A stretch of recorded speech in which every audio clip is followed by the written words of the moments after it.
Hello everyone. आज का हमारा टॉपिक है 5 law of library science and their implication. ठीक है, इसमें क्या है कि doctor Ranganathan conceive the 5 law of library science in 1924. This law were published in Ranganathan of book 5 Law of Library Science in 1931.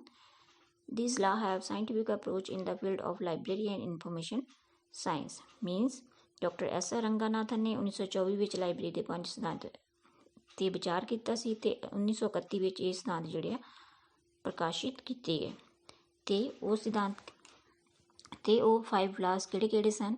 First, book are for use. Second, every reader his her books. Third, every book its reader. Fourth, save the time of reader. Fifth, a library is growing organism. हमारा first law है books are for use. Books are the creation of human thinking. पुस्तकां मानव विचार की उपज ਹਨ। A book is a friend, a guide and philosopher.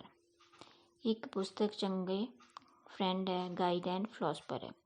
पुस्तक लिखण ਦਾ the basic purpose of writing a book is to communicate the thought containing in it. मतलब पुस्तक लिखण ਦਾ मूल उद्देश्य ਉਸ ਵਿੱਚ ਨਿਹਿਤ ਜਿਹੜੇ ਵਿਚਾਰਾਂ ਨੂੰ ਦੂਜਿਆਂ ਤੱਕ ਪਹੁੰਚਾਉਣਾ।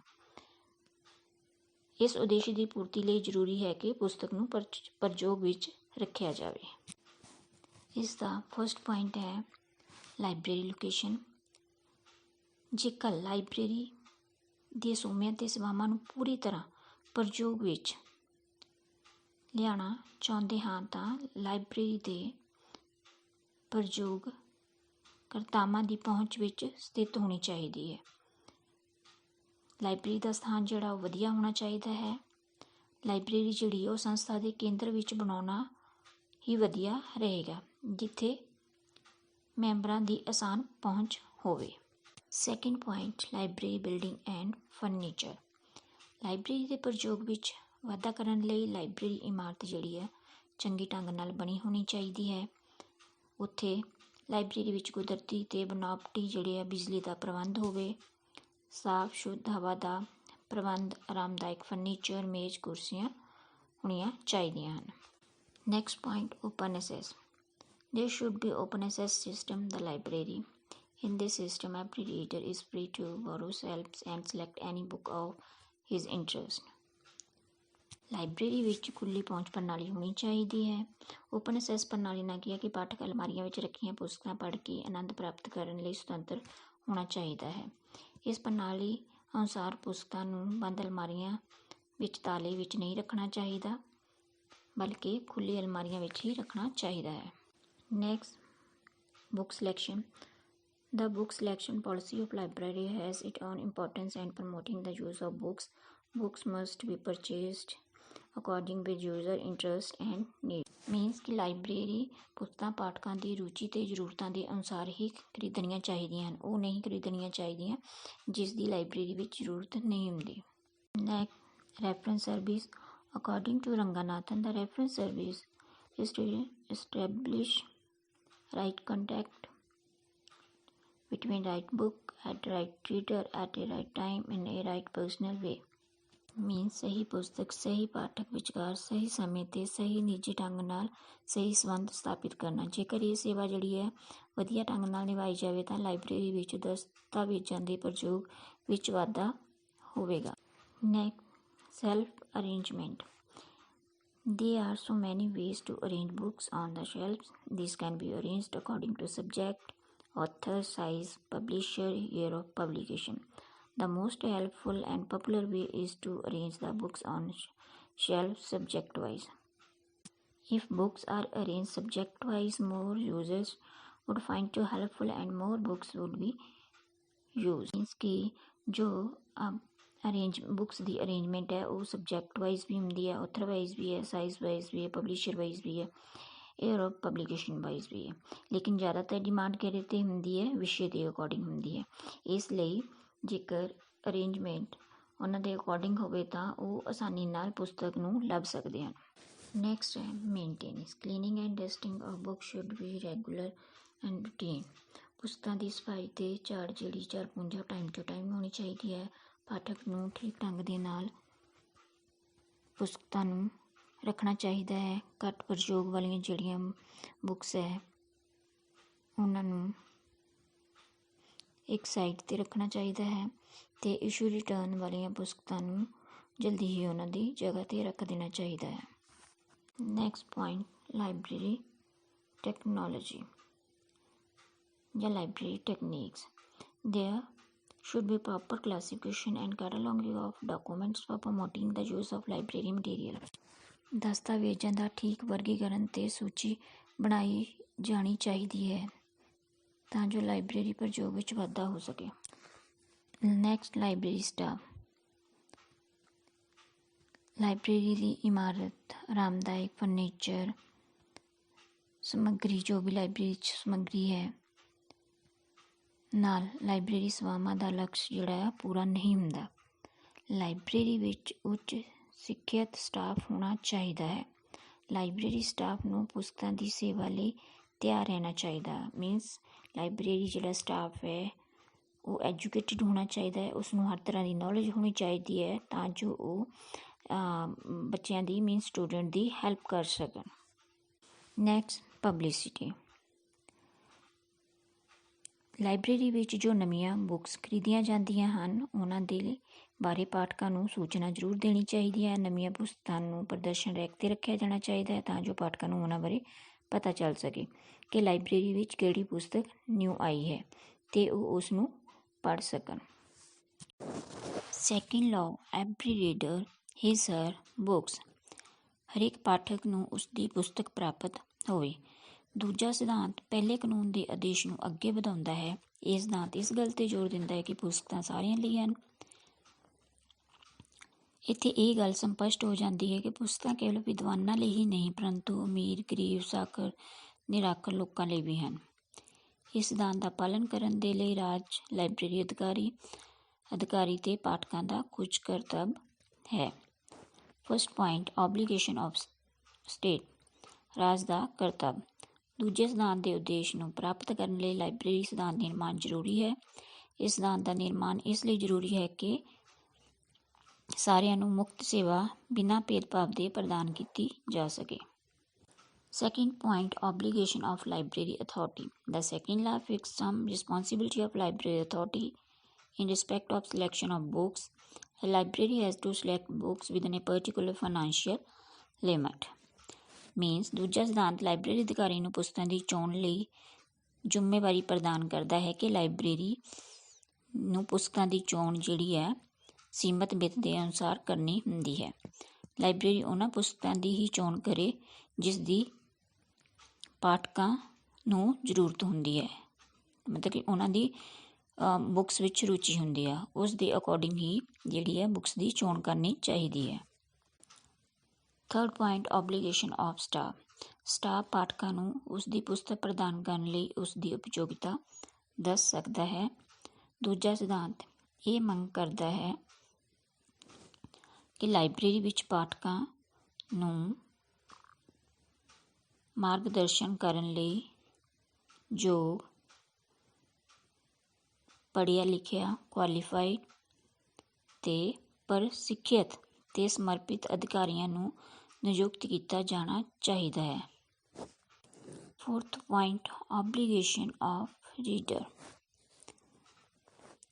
This is the responsibility of the reader follow the rules of library so that they can get maximum use of library material. He should borrow the number of books he is entitled to and also return them on or before the due date. Library ਵਿੱਚ ਪਾਠਕਾਂ ਦੀ ਇਹ ਜ਼ਿੰਮੇਵਾਰੀ ਹੋਣੀ ਚਾਹੀਦੀ ਕਿ library ਸਿਧਾਂਤ ਦਾ ਪਾਲਣ ਕਰਨ ਤਾਂ ਜੋ ਉਹ ਲਾਇਬ੍ਰੇਰੀ ਸਮੱਗਰੀ ਦਾ ਵੱਧ ਤੋਂ ਵੱਧ ਪ੍ਰਯੋਗ ਕਰ ਸਕਣ। ਪਾਠਕ ਲਾਇਬ੍ਰੇਰੀ ਤੋਂ ਉਧਾਰ ਲਈ ਸਮੱਗਰੀ ਸਮੇਂ ਸਿਰ ਵਾਪਸ ਕਰਨ। ਪਾਠਕ ਪੁਸਤਕਾਂ ਅਲਮਾਰੀ ਵਿੱਚ ਧਿਆਨ ਦੇ ਨਾਲ ਰੱਖਣ। ਕਿਸੇ ਵੀ ਵਿਸ਼ੇ ਦੀ ਪੁਸਤਕ ਇੱਕ ਹੀ ਥਾਂ 'ਤੇ ਰੱਖਣ। ਪੁਸਤਕਾਂ ਦੇ ਪੇਜ ਨਾ ਪਾਉਣ, ਜਿਲਦਾਂ ਨਾ ਤੋੜਨ। Third law, every book it's reader. ਤੀਜਾ ਸਿਧਾਂਤ ਇਹ ਕਹਿੰਦਾ ਹੈ ਕਿ ਲਾਇਬ੍ਰੇਰੀ ਵਿੱਚ ਹਰੇਕ ਪੁਸਤਕ ਦਾ ਪਾਠਕ ਹੋਣਾ ਚਾਹੀਦਾ ਹੈ ਪਰੰਤੂ ਇਹ ਮੁਸ਼ਕਿਲ ਹੈ ਕਾਰਨ ਪੁਸਤਕ ਆਪਣੇ ਆਪ ਪਾਠਕ ਕੋਲ ਨਹੀਂ ਜਾ ਸਕਦੀ। ਇਸ ਸਿਧਾਂਤ ਨੂੰ ਸੰਤੁਸ਼ਟ ਕਰਨ ਲਈ ਕੁਝ ਢੰਗ ਅਪਣਾਏ ਗਏ ਹਨ। ਫਸਟ ਪੁਆਇੰਟ, ਬੁੱਕ ਸਿਲੈਕਸ਼ਨ, ਪੁਸਤਕ ਦੀ ਚੋਣ ਜਿਹੜੀ ਆ ਪਾਠਕਾਂ ਦੀ ਜ਼ਰੂਰਤ ਅਨੁਸਾਰ ਹੋਣੀ ਚਾਹੀਦੀ ਹੈ। ਅਜਿਹੀ ਭਾਸ਼ਾ ਜਾਂ ਵਿਸ਼ੇ ਦੀ ਪੁਸਤਕ ਨਾ ਚੁਣੀ ਜਾਵੇ ਜਿਸ ਦੇ ਲਈ ਪਾਠਕ ਘੱਟ ਹੋਣ। Second point, open access. ਖੁੱਲ੍ਹੀ ਪਹੁੰਚ ਦਾ ਅਰਥ ਹੈ ਖੁੱਲ੍ਹੀ ਅਲਮਾਰੀਆਂ 'ਤੇ ਪੁਸਤਕ ਰੱਖਣਾ। ਇਸ ਪ੍ਰਣਾਲੀ ਵਿੱਚ ਪਾਠਕਾਂ ਨੂੰ ਅਲਮਾਰੀਆਂ ਤੱਕ ਜਾਣ 'ਤੇ ਪੁਸਤਕ ਲੱਭਣ ਵਿੱਚ ਕੋਈ ਪ੍ਰੋਬਲਮ ਨਹੀਂ ਆਉਂਦੀ। ਬਿਨਾਂ ਰੁਕਾਵਟ ਉਹ ਕੋਈ ਵੀ ਬੁੱਕ ਜਿਹੜੀ ਹੈ ਨੂੰ ਪੜ੍ਹ ਸਕਦਾ ਹੈ। Third point, self arrangement. ਪੁਸਤਕਾਂ ਜਿਹੜੀਆਂ ਅਲਮਾਰੀਆਂ ਵਿੱਚ ਇਸ ਤਰ੍ਹਾਂ ਰੱਖੀਆਂ ਜਾਣ ਕਿ ਹਰੇਕ ਪੁਸਤਕ ਨੂੰ ਉਸਦਾ ਪਾਠਕ ਮਿਲ ਜਾਵੇ। ਪੁਸਤਕ ਦਾ ਪ੍ਰਬੰਧ ਕਰਨ ਦਾ ਤਰੀਕਾ ਪਾਠਕਾਂ ਦੀ ਪਹੁੰਚ ਨਾਲ ਮੇਲ ਖਾਂਦਾ ਹੋਵੇ। ਪਾਠਕਾਂ ਦੀ ਮੰਗ ਅਕਸਰ ਜਿਹੜੀ ਹੈ ਵਿਸ਼ੇ ਅਨੁਸਾਰ ਹੁੰਦੀ ਹੈ, ਇਸ ਲਈ ਪੁਸਤਕਾਂ ਨੂੰ ਉਸੇ ਢੰਗ ਨਾਲ ਵਰਗੀਕ੍ਰਿਤ ਜਿਹੜਾ ਆ ਕੀਤਾ ਜਾਂਦਾ ਹੈ ਜਿਸ ਨਾਲ ਹਰੇਕ ਪੁਸਤਕ ਨੂੰ ਉਸਦਾ ਪਾਠਕ ਮਿਲ ਜਾਵੇ। Next point, easy accessibility. ਆਸਾਨ ਪਹੁੰਚ ਹਰੇਕ ਪੁਸਤਕ ਨੂੰ ਉਸਦੇ ਪਾਠਕ ਤੱਕ ਪਹੁੰਚਾਉਣ ਵਿੱਚ ਮਹੱਤਵਪੂਰਨ ਤਰੀਕਾ ਹੈ। ਇਹ ਚੰਗਾ ਅਨੁਭਵ ਹੈ ਕਿ ਪਾਠਕਾਂ ਦਾ ਆਸਾਨ ਪਹੁੰਚ ਵਿੱਚ ਜਿਹੜੀਆਂ ਪੁਸਤਕਾਂ ਹੁੰਦੀਆਂ ਹਨ ਉਹਨਾਂ ਦਾ ਪ੍ਰਯੋਗ ਜ਼ਿਆਦਾ ਹੁੰਦਾ ਹੈ। ਪਬਲਿਸਿਟੀ। ਹਰੇਕ ਦਸਤਾਵੇਜ਼ਾਂ ਦੀ ਪ੍ਰਸਿੱਧੀ ਜ਼ਰੂਰੀ ਹੈ। ਨਵੀਆਂ ਪੁਸਤਕਾਂ ਜੋ ਲਾਇਬ੍ਰੇਰੀ ਵਿੱਚ ਆਉਂਦੀਆਂ ਹਨ ਉਹਨਾਂ ਦੇ ਬਾਰੇ ਪਾਠਕਾਂ ਨੂੰ ਦੱਸਣਾ ਚਾਹੀਦਾ ਹੈ। ਨਵੀਆਂ ਆਈਆਂ ਪੁਸਤਕਾਂ ਨੂੰ ਪ੍ਰਦਰਸ਼ਨ ਰੈਕ 'ਤੇ ਪ੍ਰਦਰਸ਼ਿਤ ਕੀਤਾ ਜਾਣਾ ਚਾਹੀਦਾ ਹੈ। Next, reference service. ਰੰਗਾਨਾਥਨ ਦੇ ਅਨੁਸਾਰ ਰੈਫਰੈਂਸ ਸੇਵਾ ਦਾ ਅਰਥ ਨਿਰਦੇਸ਼ ਸੇਵਾ ਦਾ ਅਰਥ ਠੀਕ ਪੁਸਤਕ ਤੇ ਠੀਕ ਪਾਠਕ ਵਿਚਕਾਰ ਠੀਕ ਸਮੇਂ ਤੇ ਠੀਕ ਵਿਅਕਤੀਗਤ ਢੰਗ ਦੇ ਨਾਲ ਠੀਕ ਸੰਬੰਧ ਸਥਾਪਿਤ ਕਰਨਾ। ਜੇਕਰ ਇਹ ਸੇਵਾ ਇਮਾਨਦਾਰੀ ਨਾਲ ਨਿਭਾਈ ਜਾਵੇ ਤਾਂ ਲਾਇਬ੍ਰੇਰੀਆਂ ਵਿੱਚ ਦਸਤਾਵੇਜ਼ਾਂ ਦੇ ਪ੍ਰਯੋਗ ਵਿੱਚ ਵਾਧਾ ਹੋਵੇਗਾ। Fourth law, save the time of reader. ਪਾਠਕ ਦੇ ਸਮੇਂ ਦੀ ਬਚਤ। ਇਸ ਨਾਂ ਤੇ ਇਸ ਗੱਲ ਦੀ ਮੰਗ ਕਰਦਾ ਹੈ ਕਿ ਪਾਠਕਾਂ ਨੂੰ ਉਹਨਾਂ ਦੀ ਲੋੜ ਦੇ ਅਨੁਸਾਰ ਜਿਹੜੀ ਸੋਚਣਾ ਤੇ ਜੀਵਤ ਪ੍ਰਾਣੀ ਜਾਂ ਸਮਾਂ ਬਰਬਾਦ ਕੀਤੇ ਬਿਨਾਂ ਜਿੰਨੀ ਜਲਦੀ ਹੋ ਸਕੇ ਪ੍ਰਦਾਨ ਕਰਨੀ ਚਾਹੀਦੀ ਹੈ। ਪਾਠਕ ਨੂੰ ਕੋਈ ਵੀ ਸੂਚਨਾ ਸੰਗ੍ਰਹਿ ਤੇ ਸਥਾਨ ਪ੍ਰਦਾਨ ਕਰਨ ਵਿੱਚ ਕਿਸੇ ਪ੍ਰਕਾਰ ਦੀ ਦੇਰੀ ਨਹੀਂ ਕਰਨੀ ਚਾਹੀਦੀ। ਰੰਗਾਨਾਥਨ ਅਨੁਸਾਰ ਲਾਇਬ੍ਰੇਰੀ ਦੇ ਫਸਟ ਪੁਆਇੰਟ ਤਿੰਨ ਖੇਤਰਾਂ ਵਿੱਚ ਵਿਸਤਾਰ ਹੁੰਦਾ ਹੈ। ਲਾਇਬ੍ਰੇਰੀ ਦੀ ਜੋ ਲੋਕੇਸ਼ਨ ਹੈ ਉਹ ਕਿਵੇਂ ਲਾਇਬ੍ਰੇਰੀ ਵਿੱਚ ਹੋਣੀ ਚਾਹੀਦੀ ਹੈ ਜਿਸ ਨਾਲ ਪਾਠਕ ਦੇ ਸਮੇਂ ਦੀ ਬਚਤ ਹੋ ਸਕੇ। ਲਾਇਬ੍ਰੇਰੀ ਜਿਹੜੀ ਹੈ ਉਹ ਵਿਦਿਅਕ ਸੰਸਥਾ ਦੇ ਮੱਧ ਵਿੱਚ ਜਿਹੜੀ ਹੈ ਹੋਣੀ ਚਾਹੀਦੀ ਹੈ ਤਾਂ ਜੋ ਸਟੂਡੈਂਟ ਆਲਸ ਨਾ ਕਰੇ, ਲਾਇਬ੍ਰੇਰੀ ਵਿੱਚ ਜਾਣ ਲਈ ਆਲਸ ਨਾ ਕਰੇ। ਜੇਕਰ ਇਹ ਸੰਸਥਾ ਬਹੁਤ ਵੱਡੀ ਹੈ ਤਾਂ ਲਾਇਬ੍ਰੇਰੀ ਸੰਸਥਾ ਦੇ ਇੱਕ ਕੋਨੇ ਵਿੱਚ ਸਥਿਤ ਹੈ ਤਾਂ ਉੱਥੇ ਪਾਠਕ ਜਿਹੜੇ ਘੱਟ ਜਾਂਦੇ ਹਨ ਕਿਉਂਕਿ ਆਉਣ ਜਾਣ ਨਾਲ ਉਹਨਾਂ ਦਾ ਕਾਫੀ ਸਮਾਂ ਲੱਗ ਜਾਂਦਾ ਹੈ। Second point, open access. ਖੁੱਲ੍ਹੀ ਪਹੁੰਚ ਪ੍ਰਣਾਲੀ ਵਿੱਚ ਬੰਦ ਪਹੁੰਚ ਪ੍ਰਣਾਲੀ ਦੀ ਗਿਣਤੀ ਵਿੱਚ ਵੀ ਵਾਧਾ ਹੁੰਦਾ ਹੈ। ਇਸ ਨਾਂ ਤੇ ਇਸ ਗੱਲ ਦੀ ਮੰਗ ਕਰਦਾ ਹੈ ਕਿ ਲਾਇਬ੍ਰੇਰੀ ਸਮੇਂ ਦੀ ਬਚਤ ਜ਼ਿਆਦਾ ਹੁੰਦੀ ਹੈ। ਲੋੜੀਂਦੀ ਸਟਾਫ ਦੀ ਚੋਣ ਕਰਨੀ ਚਾਹੀਦੀ ਹੈ ਪੁਸਤਕ ਪ੍ਰਾਪਤ ਕਰਨ ਦੇ ਲਈ ਪੁਸਤਕਪਾਲ ਜਾਂ ਹੋਰ ਅਧਿਕਾਰੀ ਦੀ ਮਦਦ ਲੈਣੀ ਪੈਂਦੀ ਜਾ ਸਕੇ। ਪਰ ਖੁੱਲ੍ਹੀ ਪਹੁੰਚ ਪ੍ਰਣਾਲੀ ਵਿੱਚ ਪਾਠਕ ਕਿਸੇ ਵੀ ਅਲਮਾਰੀ ਦੇ ਕੋਲ ਬਿਨਾਂ ਕਿਸੇ ਡਰ ਦੇ ਜਾ ਕੇ ਆਪਣੇ ਜੋ ਪੁਸਤਕ ਉਸਨੂੰ ਚਾਹੀਦੀ ਹੈ ਉਹ ਲੈ ਸਕਦਾ ਹੈ। ਇਸ ਨਾਲ ਪਾਠਕ ਦੇ ਸਮੇਂ ਦੀ ਬਚਤ ਹੁੰਦੀ ਹੈ। Third point, cataloging. A cataloging is a systematically arranged list of library holding. It can also satisfy multiple approaches of users such as author-wise, title-wise, subject-wise, etc. Third point is accessibility. ਆਸਾਨ ਪਹੁੰਚ ਪਾਠਕਾਂ ਦਾ ਜਿਹੜਾ ਆ ਸਮਾਂ ਬਚਾਉਂਦੀ ਹੈ। ਪਾਠਕਾਂ ਦੀ ਆਰਾਮਦਾਇਕ ਪਹੁੰਚ ਵਿੱਚ ਜੋ ਪੁਸਤਕਾਂ ਹੁੰਦੀਆਂ ਹਨ ਉਹਨਾਂ ਦਾ ਪ੍ਰਯੋਗ ਪਾਠਕਾਂ ਦੁਆਰਾ ਜ਼ਿਆਦਾ ਹੁੰਦਾ ਹੈ। ਪੁਸਤਕ ਨੂੰ ਕਿਸੇ ਵਿਸ਼ੇਸ਼ ਮੌਕੇ 'ਤੇ ਇੱਕ ਵਿਸ਼ੇਸ਼ ਕ੍ਰਮ ਵਿੱਚ ਰੱਖਣਾ ਪੁਸਤਕ ਨੂੰ ਆਮ ਪਾਠਕਾਂ ਤੱਕ ਪਹੁੰਚਾਉਣਾ ਹੈ ਜਿਸ ਨਾਲ ਪੁਸਤਕਾਂ ਤੱਕ ਪਹੁੰਚ ਵਿੱਚ ਵਾਧਾ ਹੁੰਦਾ ਹੈ ਅਤੇ ਪਾਠਕਾਂ ਦਾ ਸਮਾਂ ਬਚਦਾ ਹੈ। Reference service. ਇਹ ਸੇਵਾ ਇੱਕ ਵਿਅਕਤੀਗਤ ਸੇਵਾ ਹੈ ਜੋ ਕਿ ਪਾਠਕ ਨੂੰ ਉਸ ਦੀ ਮੰਗ 'ਤੇ ਪ੍ਰਦਾਨ ਕੀਤੀ ਜਾਂਦੀ ਹੈ।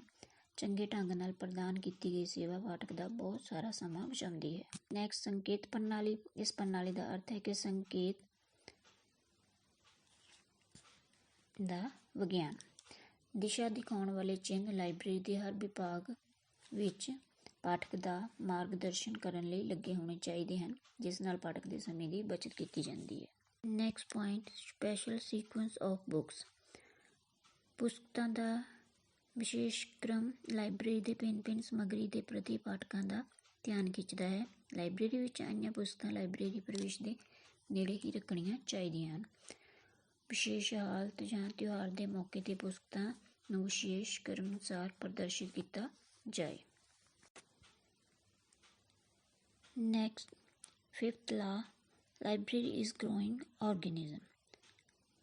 ਲਾਇਬ੍ਰੇਰੀ ਇੱਕ ਸਮਾਜਿਕ ਸੰਸਥਾ ਹੈ ਅਤੇ ਜੀਵਤ ਪ੍ਰਾਣੀ ਜਾਂ ਪੌਦੇ ਦੀ ਤਰ੍ਹਾਂ ਹਮੇਸ਼ਾ ਵਾਧੇ ਨੂੰ ਪ੍ਰਾਪਤ ਹੁੰਦੀ ਰਹਿੰਦੀ ਹੈ। ਇਸ ਦਾ ਅਰਥ ਹੈ ਆਕਾਰ ਤੋਂ ਹੈ।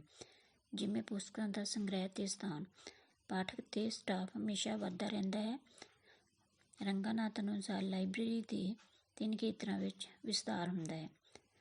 ਗਰੋਥ ਇਨ ਕਲੈਕਸ਼ਨ, ਲਾਇਬ੍ਰੇਰੀ ਵਿੱਚ ਹਮੇਸ਼ਾ ਅਧਿਐਨ ਸਮੱਗਰੀ ਵਿੱਚ ਵਾਧਾ ਹੁੰਦਾ ਰਹਿੰਦਾ ਹੈ। ਲਾਇਬ੍ਰੇਰੀ ਵਿੱਚ ਪੁਸਤਕਾਂ ਦੇ ਵਾਧੇ ਲਈ ਪੁਸਤਕ ਪਾਲ ਅਤੇ ਸਕੂਲ ਸਟਾਫ ਦਾ ਧਿਆਨ ਰੱਖਣਾ ਚਾਹੀਦਾ ਹੈ। ਨਵੀਆਂ ਪੁਸਤਕਾਂ, ਮੈਗਜ਼ੀਨ, ਦੇਖਣ ਸੁਣਨ ਸਮੱਗਰੀ, ਹੋਰ ਸੂਚਨਾ ਪ੍ਰਦਾਨ ਕਰਨ ਵਾਲੇ ਦਸਤਾਵੇਜ਼ ਖਰੀਦਦੇ ਰਹਿਣਾ ਚਾਹੀਦਾ ਹੈ। ਗਰੋਥ ਇਨ ਰੀਡਰ, ਜਿਵੇਂ ਲਾਇਬ੍ਰੇਰੀ ਸਮੱਗਰੀ ਆਕਾਰ ਸੇਵਾਵਾਂ ਵਿੱਚ ਵਾਧਾ ਹੁੰਦਾ ਹੈ, ਉਵੇਂ ਪਾਠਕਾਂ ਵਿੱਚ ਵੀ ਵਾਧਾ ਹੁੰਦਾ ਹੈ। ਗਰੋਥ ਇਨ ਸਟਾਫ, ਲਾਇਬ੍ਰੇਰੀ ਵਿੱਚ ਅਧਿਐਨ ਸਮੱਗਰੀ, ਪਾਠਕਾਂ ਦੇ ਵਾਧੇ ਦੇ ਨਾਲ ਲਾਇਬ੍ਰੇਰੀ ਸਟਾਫ ਦੀ ਗਿਣਤੀ ਵਿੱਚ ਵੀ ਵਾਧਾ ਹੁੰਦਾ ਹੈ।